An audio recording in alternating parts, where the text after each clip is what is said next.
सांगितलेला नाही. संत आपला उद्धार करतात, संत आपलं कल्याण करतात. का? कारण संतांना आपला पत्ता आहे, संत आपल्या उद्धारासाठी येतात. देव येतो का? देव येत नाही. देवाचा प्रयोजन मी तुम्हाला पुढे सांगणारच आहे, कशासाठी देव येत होते. पण देव एवढं सांगतो की देव आपला उद्धार करू शकत नाही. आपला उद्धार फक्त संत करू शकतात. का? कशामुळं? ऐका ऐका, देव कशासाठी अवताराला येतो? स्वतः भगवंतांनी सांगितले काय? पवित्रानाय साधूनाम आणि विनाशाय च दुष्कृताम. म्हणजे देव एकतर भक्तासाठी येतो, नाही तर दुष्टासाठी येतो. नंतर म्हणा प्रमाण का भगवंताला सांगताना इथून सांगतो, फक्त मला सांगतो मी एक प्रमाण नंतर म्हणा. देव भक्तासाठी येतो, नाही तर मग दुर्जनासाठी येतो. म्हणजे देव एक हनुमंतरायासाठी येतो, नाहीतर देव रावणासाठी येतो. देव राधेसाठी येतो, नाहीतर देव कंसासाठी येतो. प्रमाण देऊनच सांगतो, ऐका. भक्ता राखे पायापाशी आणि दुर्जनाशी संवादी. देवाच्या अवताराचं प्रयोजन काय आहे? देव एक भक्ताला राखण्यासाठी येतात, नाहीतर दुष्टाचा संवाद करण्यासाठी येतात. म्हणजे देव हनुमंतरायासाठी नाहीतर रावणासाठी, राधेसाठी नाहीतर कंसासाठी येतात. मला सांगा, आपण हनुमंतराया की रावण? कोण आपण? आपण हनुमंतराया की आपण रावण? कोण आपण? बघा, सोपं करून सांगतो. देव हनुमंतरायासाठी येतात, देव रावणासाठी येतात. म्हणजे देव एक तर सज्जनासाठी येतात, देव दुर्जनासाठी येतात. मग आता मला सांगा, आपण सज्जन की आपण दुर्जन? बरं जाऊया. सज्जन कोण कोण आहे? हात वर करा. कोण कोण आहे सज्जन? कुणीच नाही, कुणीच नाही सज्जन. सज्जन नाही तर उगत आला का होईत? आता सज्जन म्हणूनच इथं आला असता देवाचं करायला.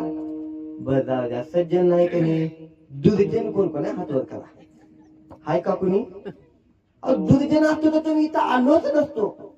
म्हणजे आपण सज्जनही नाही आणि आपण दुर्जनही नाही.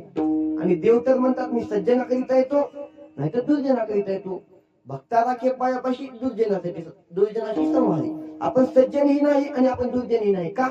कारण आपण वेळेनुसार सज्जन दुर्जन बनत असतो. बरं का? वेळ असते त्या वेळेनुसार. मला सांगा, रस्त्यानं जात असताना आपल्याला दोन मूर्त्या भेटल्या. एक मूर्ती आहे रामाची आणि दुसरी आहे रावणाची. कोणती उचलता? कोणती उचलता सांगा मला? कोणाची?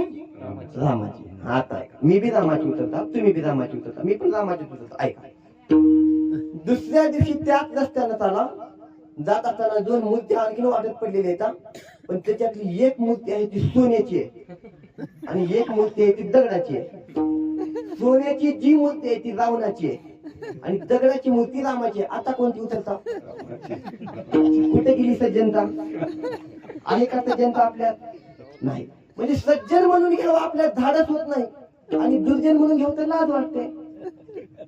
मग आता मला सांगा, तुम्ही इथं सगळेजण वारकरी आहेत. आता सगळेजण वारकरी कोणी आले, वारकऱ्याचे बी लई प्रकार झाले बरं का.